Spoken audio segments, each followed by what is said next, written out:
आता तू शांतपणे झोप. उद्या सकाळी तुझी आई तुझ्याकडे येईल. Good night.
तर झोपलीये, मग बाळाच्या रडण्याचा आवाज.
मला माहित होतं की तू येणार, पण माझ्यावर कोणी विश्वासच ठेवत नव्हतं. पण मला खात्री होती की तू नक्की येणार. काही बोलत का नाहीयेस? अरे माझ्याशी बोलणार आहे. इतके दिवस झाले मी तुझी वाट बघतोय. हे बघ, मला काही करू नकोस. हा, मला काही करू नकोस. मला तर उलट तुला मदत करायची आहे. मला सांग, तू सांग ना मला, तू की तुला कुणी मारलंय. सांग ना, मी तुझी नक्की मदत करेन. कोण आहे तुझा खुनी? सांग ना मला, सांग.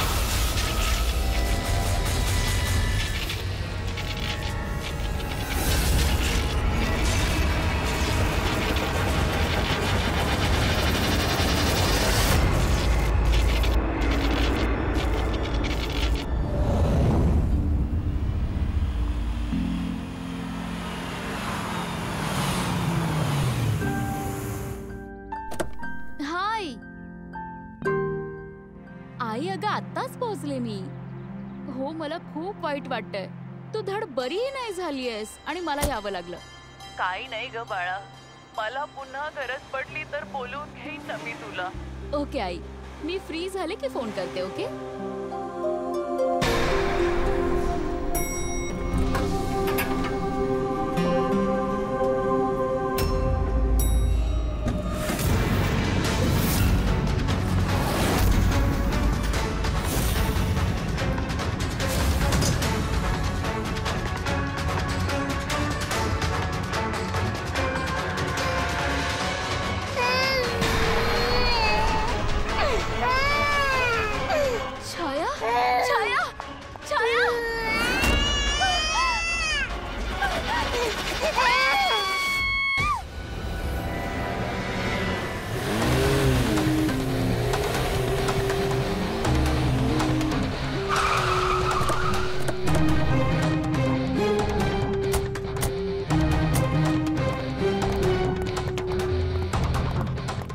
वाटलं वेड लागलंय, काहीही बरळतोय.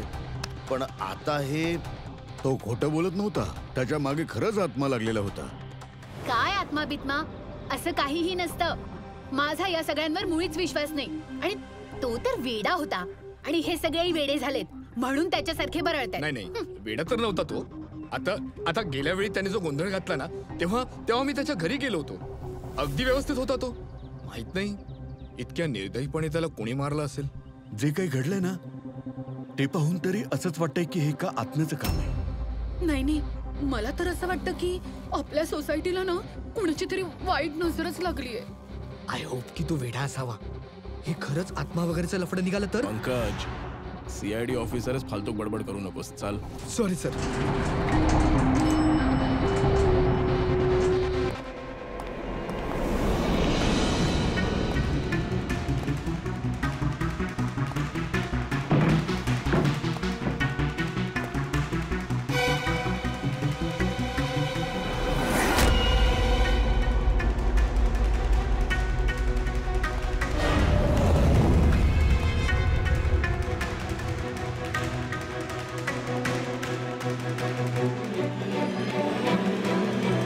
पुण्याने फक्त खूनच केला नाहीये, खूप मेहनत सुद्धा केली आहे. ही बघा.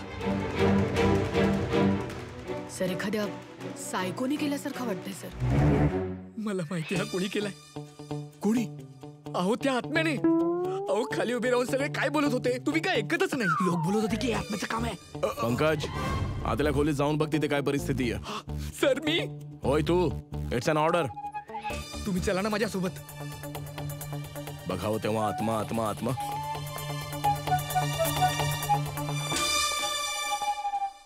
बॉडीचे फार वाईट हाल केले.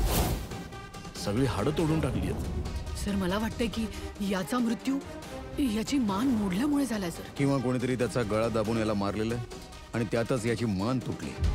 किंवा याच्या डोक्यावर फटका मारून याचा जीव घेतला आणि त्यानंतरच याची मान तोडली. सर पण अशी मान मोडण्यासाठी खूप ताकद पाहिजे सर. मला काहीतरी वेगळंच वाटतंय सर हे.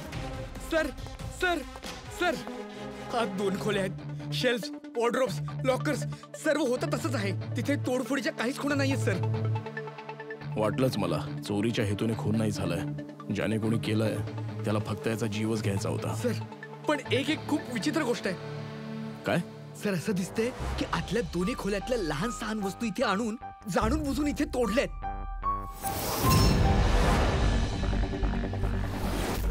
मला कळत नाहीये की या आत्म्याने असं का केलं असेल.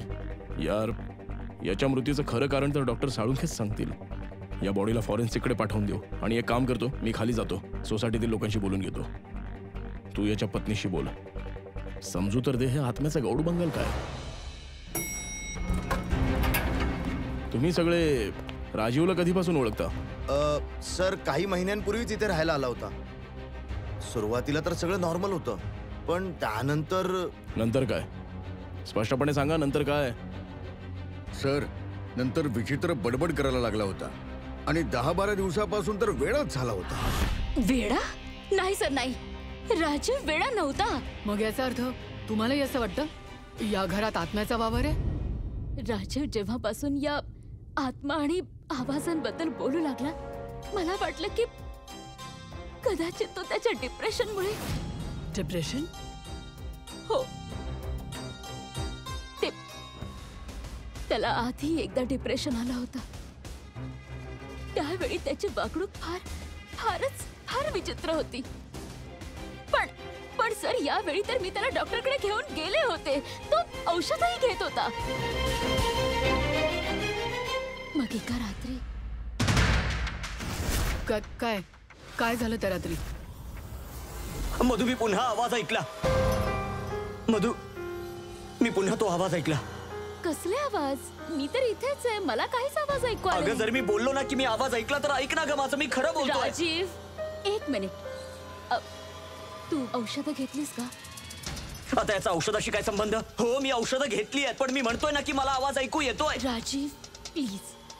नको ठेवू माझ्यावर विश्वास, नको ठेवू माझ्यावर विश्वास. जेव्हा मी म्हणतोय की मी तो आवाज ऐकला, पण कुणीच माझ्यावर विश्वास ठेवू नका. मी आवाज ऐकलाय, तो ऐकलाय. मला वाटलं हा आत्मा आहे, आवाज ज्याच्याबद्दल राजीव बोलतोय, हा सगळा त्याचा भ्रम आहे. मला वाटलं नव्हतं की हे सगळं खरं ठरेल. बरं, राजीवला हे जे आवाज ऐकू यायचे त्याबद्दल काही डिटेल्स सांगू शकता तुम्ही? काहीच माहित नाही मला.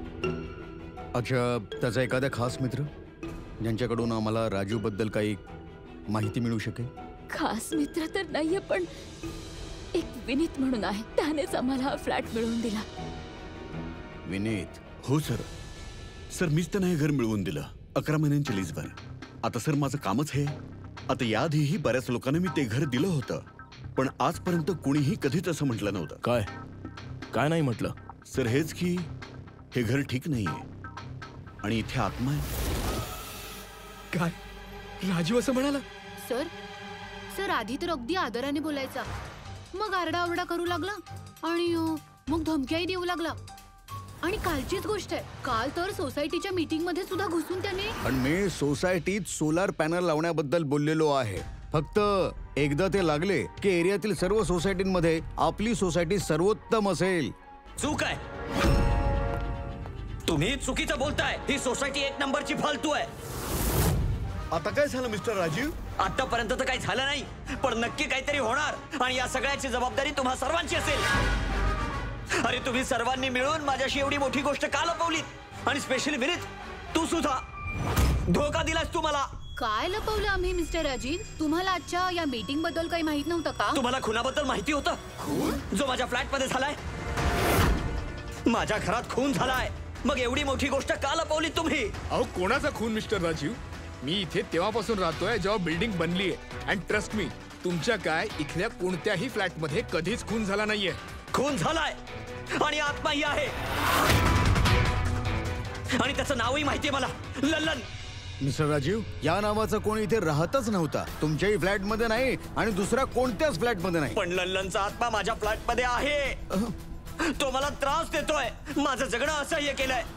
अरे चित्र विचित्र आवाज येतात. कधी लाईट बंद होते तर कधी लाईट आपणहून चालू होते. हे बघा मिस्टर राजीव, लाईटचा प्रॉब्लेम आहे काही दिवसांपासून आणि त्यासाठीच तर आजची ही मीटिंग ठेवली आहे ना. तेव्हाच तर मी म्हणतो ना की सोसायटीत सोलार पॅनल लावायचंय म्हणून. लल्लनचा आत्मा माझ्याकडे न्याय मागतोय आणि मला त्याला न्याय मिळवून द्यावा लागेल. तुम्हाला कळत नाहीये, तो मला सोडणार नाही. आपल्या कुणाला सोडणार नाही. तो आपलं जगणं असह्य करेल. तो सांगून ठेवतोय मी तुम्हाला. हे असं झालं सर, आणि नंतर तो तिथून निघून गेला. आणि सर आज विजयजींचा फोन आला आणि मग समजलं हे इथे असं सगळं झालंय.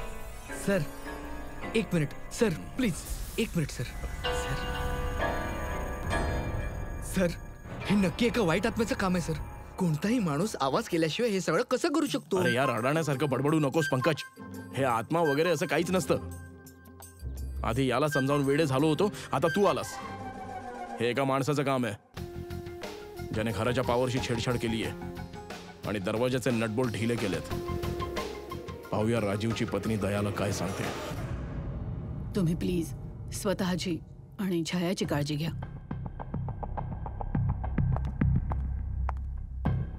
सर, राजीवच्या फोनमध्ये एक इंटरेस्टिंग गोष्ट सापडली आहे. हे ऑनलाईन टॅक्सी ॲप आहे. मधुला राजीवच्या प्रत्येक लोकेशन बद्दल माहिती होतं, फक्त एक सोडून. हे बघा.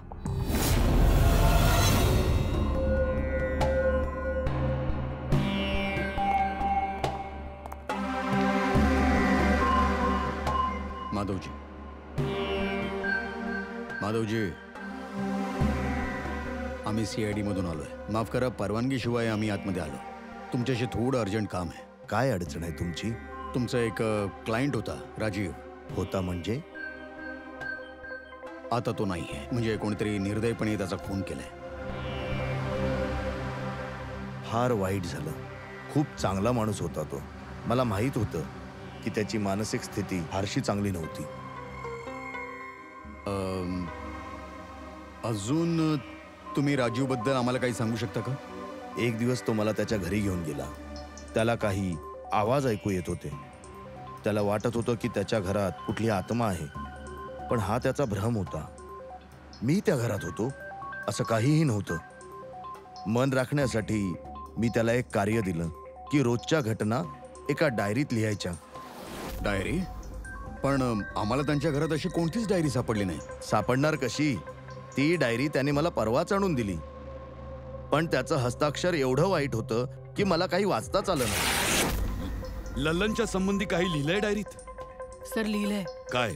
पण त्या भागात जिथे हस्ताक्षर फारच वाईट आहे, म्हणजे हे भाग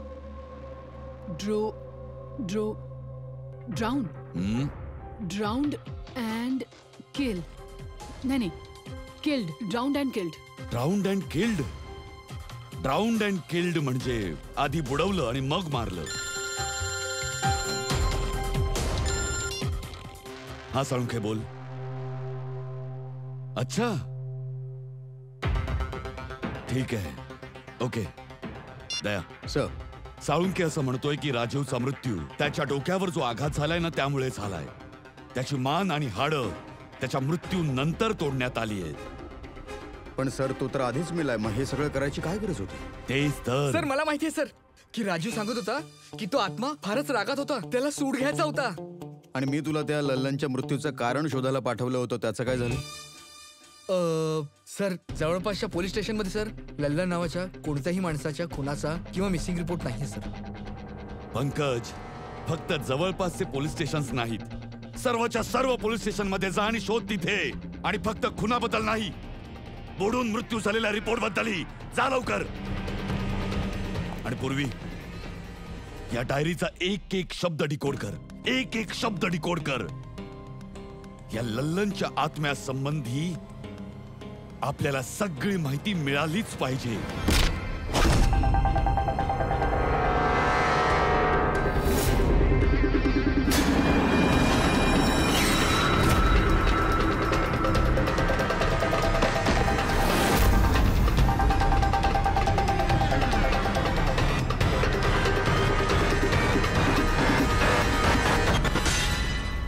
सर आणखी 2 शब्द सापडले.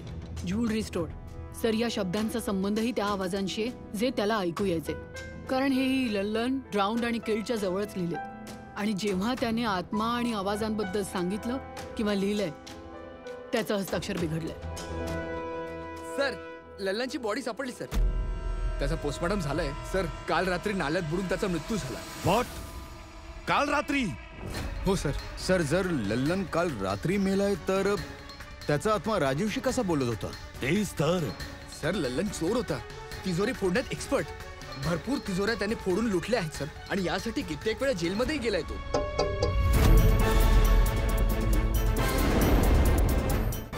तुम्ही माझं नाव गायत्री आहे. मी मॉर्ग मध्ये गेले होते लल्लनजींची बॉडी क्लेम करायला. लल्लनशी तुझा काय संबंध? आमचं लग्न होणार होतं सर. मला तर फक्त एवढंच माहितीये की तो दारू सोडणार होता. त्याने मला वचनही दिलं होतं की तो दारूला हातही लावणार नाही. माहित नाही हे सगळं कसं. अच्छा, हल्ली काम काय करायचा तो? कोणाकोणाला भेटायचं काय माहितीये तुला? सर मला तर तो जेव्हा भेटायचा फक्त लग्नाबद्दलच बोलायचा. आणि किती वेळा मला ज्वेलरी शॉप मध्ये घेऊन गेला, तेही एका ज्वेलरी शॉप मध्ये अंगठी घेण्यासाठी. ओ, तर मग त्याने ती अंगठी घेऊन दिली का तुम्हाला? कुठे सर, त्याला कोणती अंगठी आवडायचीच नाही. जेव्हा आम्ही दुकानात जायचो तेव्हा म्हणायचा अजून चांगली दाखवा, अजून चांगली दाखवा. त्याला काहीच आवडायचं नाही सर. कोणत्या दुकानात घेऊन गेला होता तो? काय नाव काय दुकानाचं? ओरो ज्वेलर्स. ठीक आहे गायत्री, तू जाऊ शकतेस. Thank you very much. Pankaj sir द्या. या चला. सर यांच्या बोलण्यावरून असं दिसतंय की लल्लन त्या ज्वेलरी शॉपमध्ये ज्वेलरी घ्यायला नाही तर लुटण्यासाठी पुन्हा पुन्हा जात असावा. पूर्वी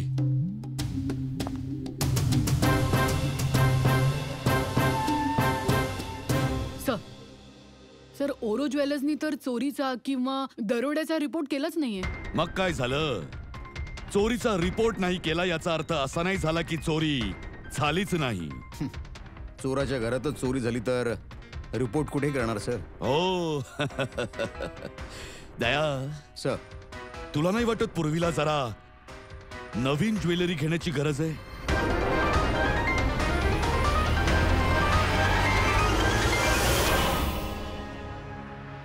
हे डिझाईन्स तर कॉमन आहेत, काहीच चांगलं नाहीये. चला निघूया.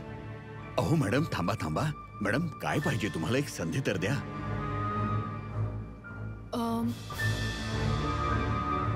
काहीतरी खास.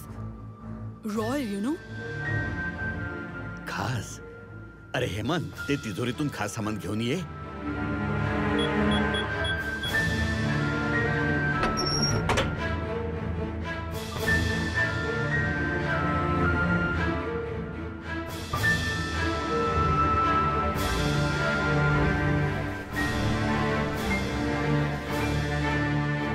डिस्काउंट पण होईल हा, पण कॅश पेमेंट करावं लागेल. पण याचं बिल नाही देणार हा मी.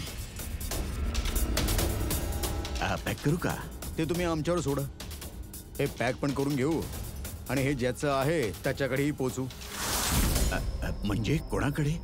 त्यांच्याकडून जिथून हे चोरलं होतं. तुम्ही आहात तरी कोण? आम्ही CID मधून आहोत. CID? काही दिवसांपूर्वी तुमच्या दुकानात दरोडा पडला होता आणि तुम्ही पोलिसात चोरीचा रिपोर्ट सुद्धा नाही केला का? कारण तुमच्या तिजोरीत इथे चोरीचं सामान ठेवलंय. आणि हे सांगा, चोरी झाली कशी? एवढं मोठं दुकान आहे, अलार्मही नाही वाजला. अहो, अलार्म सिस्टीमला चोराने आधीच बंद पाडलेलं. कसं ते माहित नाही. पूर्वी तू इथले अलार्म सिस्टम आणि लॉकरच्या डमी मॉडेलला घेऊन फॉरेन्सिक लॅबमध्ये जा आणि डॉक्टर साळुंकेच्या मदतीने माहिती काढण्याचा प्रयत्न कर की अलार्म सिस्टीम फेल का झाली. तोपर्यंत मी आणि फ्रेडी इथली अलार्म सिस्टम चेक करतो.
साळुंखे, राहू दे. हे तुझ्या आवाक्यातलं नाहीये. लॉकर उघडणं राहू दे, तुझ्याने नाही होणार. अरे थांब ना यार, आवाक्यातलं का नाहीये? ही तिजोरी अजून यासाठी उडत नव्हती कारण मी लल्लन सारखा विचार करत होतो. बॉस, आता मी साळुंखेचं डोकं लावतो.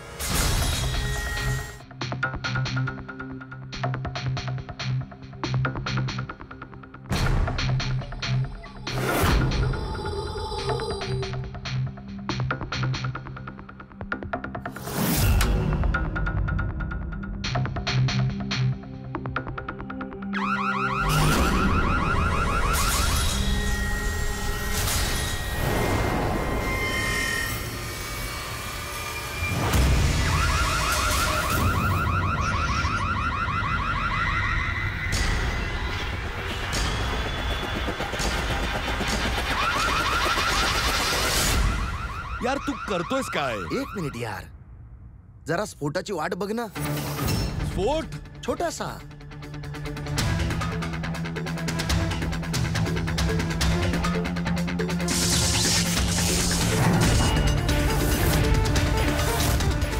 आता या सेफचा अलार्म डिसेबल झाला.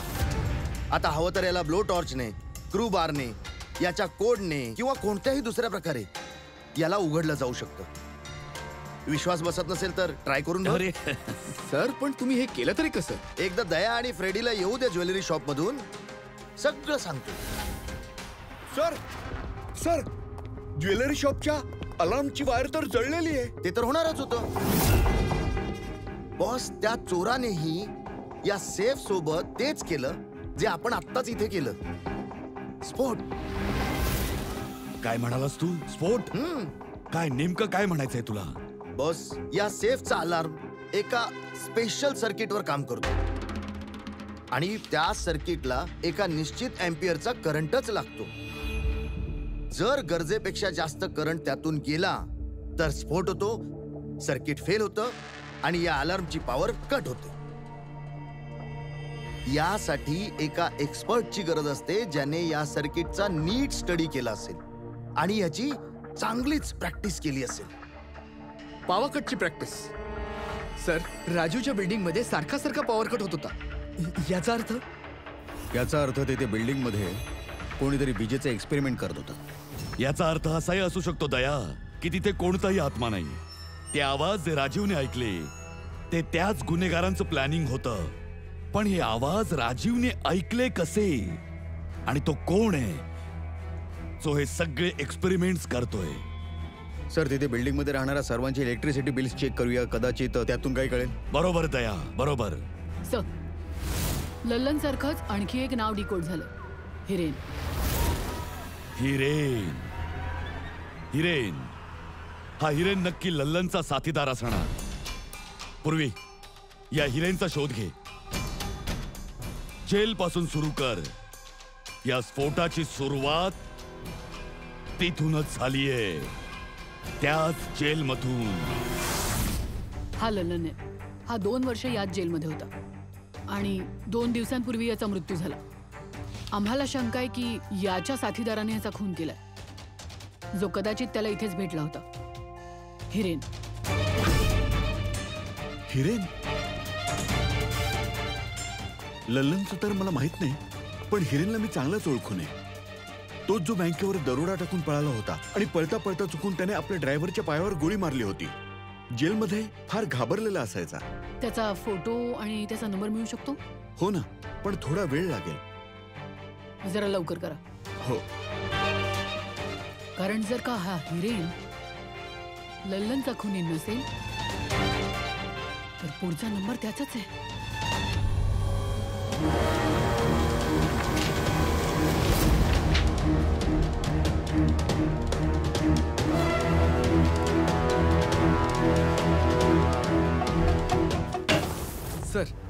सर बिल्डिंग मध्ये जेवढे फ्लॅट्स आहेत त्यांचे इलेक्ट्रिसिटी मीटर्स आणि काही महिन्यांपूर्वीची बिलं आम्ही चेक केली सर.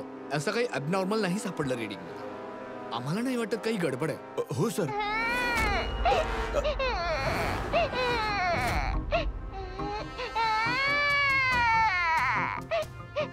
हा आवाज छाया भूक लागली असेल तिला म्हणून उठली. मी आलेच.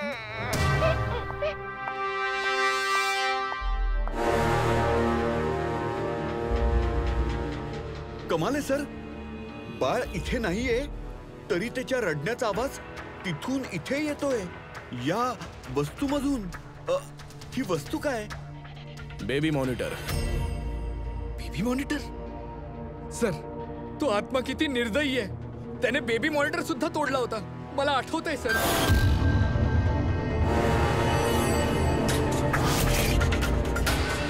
दया,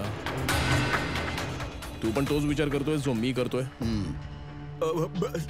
सर तुम्ही जो विचार करताय जरा आम्हालाही सांगा ना. हे बघ फ्रेडी, हा बेबी मॉनिटर जो आहे तो वॉकी टॉकी सारखा डिव्हाइस आहे ना. एक बाळाच्या खोलीत आहे आणि एक तुमच्याकडे. बाळ कितीही लांब असो त्याचा आवाज या मॉनिटरमध्ये येऊ शकतो.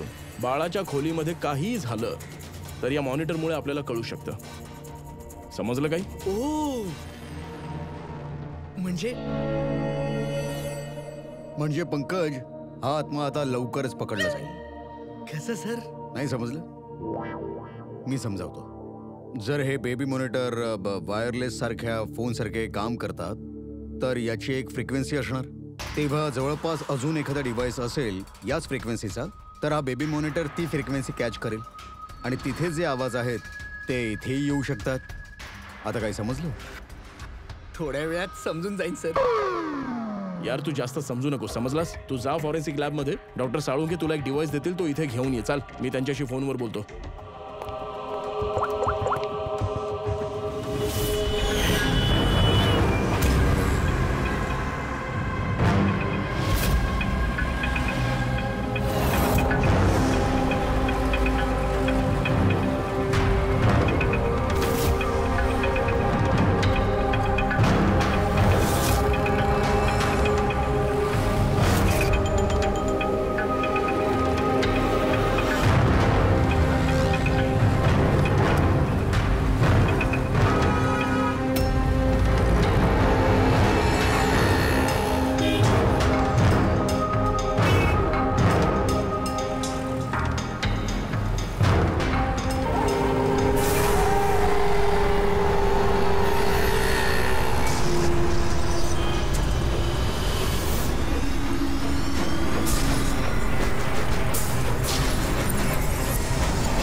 आता तर आवाज येत नाहीये. असं वाटतंय बेबी झोपली. सर हे जुन्या बेबी मॉनिटरचे युजर मॅन्युअल आहे, तुम्हाला बघायचं होतं ना.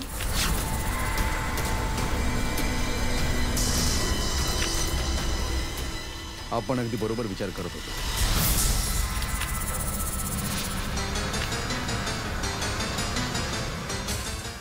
सर हे घ्या, साळुंके सरांनी दिलंय. सर हे काय आहे? बस तू आता असं समज पंकज की याने आपण आता आत्मा पाहू शकू.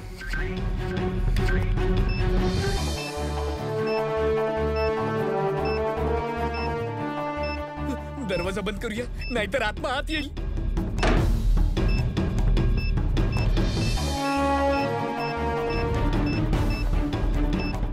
इथे सिग्नल तर खूप वीक आहे यार. एक मिनिट.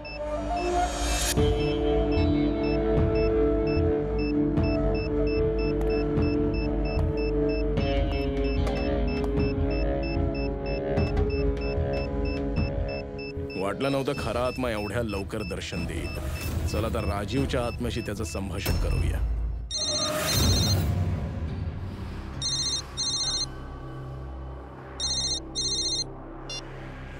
हॅलो. तू मला का मारलास? माझा खून करून माझ्या मुलीला तू अनाथ केलंस. काय? मला सगळं माहितीये. आधी तू लल्लन सोबत ज्वेलरी शॉप लुटलंस, नंतर मला मारलं कारण मला सगळं माहित होतं, आणि मग शेवटी तू लल्लनलाही मारलंस आणि चोरलेला सगळा माल स्वतः खाल्लास. तू कोण आहेस? राजीव, तुझा शेजारी. काय?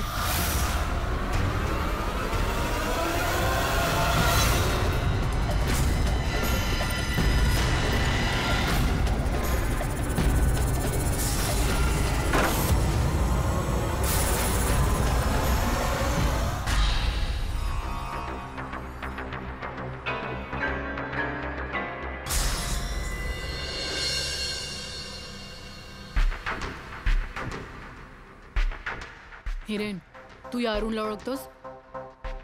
याला वाचवण्याचा प्रयत्न करू नकोस. तू विसरलास की आज हा तुझा जीव घेणार होता. अहो मॅडम, मी सांगितलं ना मी एक सभ्य गृहस्थ आहे आणि हा चाकू मी स्वतःच्या रक्षणासाठी ठेवतो. ए काप.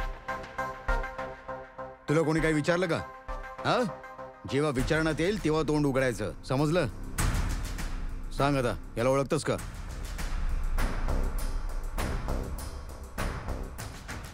काही हरकत नाही ओळखत नसशील तर, पण आता तुझ्या समोर एक दुसरा माणूस हजर करतो मी. त्याच्यासोबत तू आणि लल्लनने मिळून ज्वेलरी शॉप लुटलं होतं. फ्रेडी,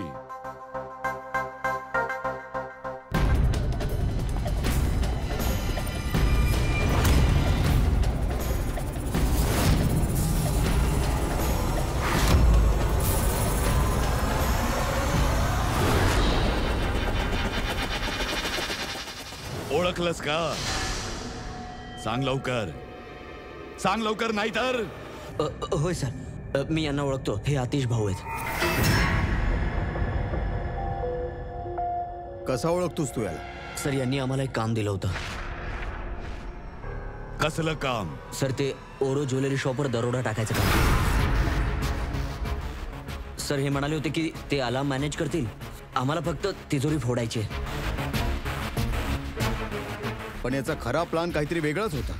यानेच लल्लनला मारलं आणि त्याचा हिस्साही याने स्वतःच घेतला. नाही सर, नाही, असं काही नाही सर. मी कोणाला नाही मारलं सर. सर, या कामासाठी तर मी अरुणला हायर केलं होतं. ए गप्पा बस, नाहीतर तुझं तोंड फोडीन. सरा खोटा बोलतोय. मी तर फक्त एकच खून केला, तोही लल्लन.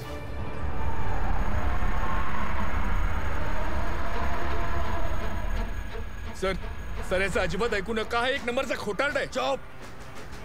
तू फक्त एवढं सांग, तू अरुण कर्वे लल्लनला का मारलंस आणि ओरो ज्वेलरी शॉपच का?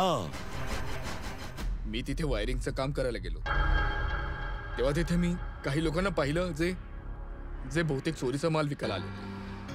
बस तेव्हाच मी प्लॅन बनवला की जर मी इथे चोरी केली तर हे लोक कधीच पोलीस कंप्लेंट करणार नाहीत. म्हणून मग मी तिथे त्यांची अलार्म सिस्टम चेक केली आणि बघताच मी समजलो की जर पॉवर ओव्हरलोड केली तर अलार्म फेल होऊ शकतो. पण त्यासाठी एका स्पेशल इलेक्ट्रिक डिव्हाइसची गरज होती, जो तू स्वतः घरी बसून बनवलास. हा? आणि हेच एक्सपेरिमेंट करताना बिल्डिंगचे लाईट्स पुन्हा पुन्हा जात होते काय? हो सर. पण या सगळ्यामध्ये राजूचा काय संबंध आहे? माझ्या नवऱ्याला का मारलं? काय वाकडं केलं होतं त्याने तुमचं? कारण राजीवने याचा सगळा प्लान ऐकला होता आणि याचं आणि हिरेनचं बोलणं ऐकलं होतं. त्याने याचं आणि लल्लनचंही बोलणं ऐकलेलं होतं. त्याला सगळं ऐकू येत होतं या बेबी मॉनिटरमध्ये. पण बिचारा राजीवला असं वाटत होतं की हे आवाज आत्म्याचे आहेत. बोल, काय झालं होतं त्या रात्री? त्या दिवशी जेव्हा राजीवने लल्लनचं नाव घेतलं तेव्हा मी खूप घाबरलो होतो. खून झालाय आणि आत्मा सुद्धा आहे आणि त्याचं नाव सुद्धा माहितीये मला, लल्लन. मला वाटलं की जर राजीव पोलिसांकडे गेला तर मी वाईट प्रकारे अडकेन. पण मला त्याला मारायचं नव्हतं. मी तर त्याच्या घरीही गेलो होतो.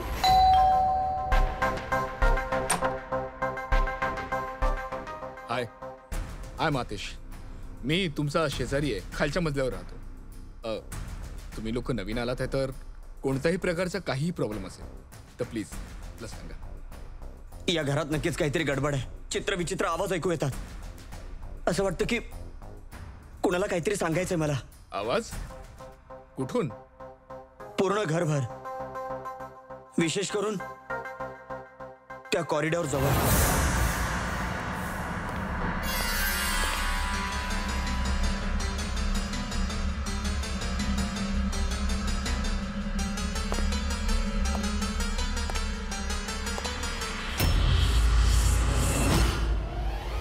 त्याच्या घरात जेव्हा मी बाळाच्या खोलीत बेबी मॉनिटर पाहिला तेव्हा मला सगळं समजलं.